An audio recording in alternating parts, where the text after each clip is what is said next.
بسم الله الرحمن الرحیم۔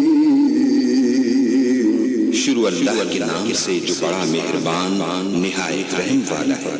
وَقَضَى رَبُّكَ أَلَّا تَعْبُدُوا إِلَّا إِيَّاهُ وَبِالْوَالِدَيْنِ إِحْسَانًا إِمَّا يَبْلُغَنَّ عِندَكَ الْكِبَرَ أَحَدُهُمَا أَوْ كِلَاهُمَا فَلَا تَقُل لهما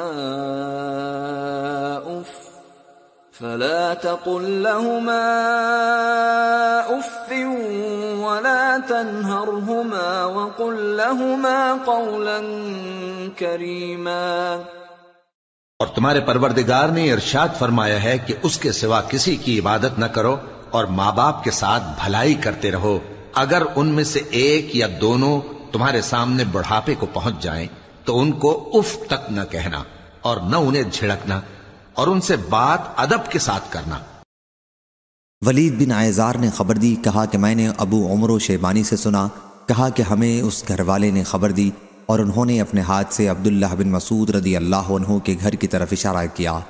انہوں نے بیان کیا کہ میں نے نبی کریم صلی اللہ علیہ وسلم سے پوچھا، اللہ تعالیٰ کے نزدیک کون سا عمل سب سے زیادہ پسندیدہ ہے؟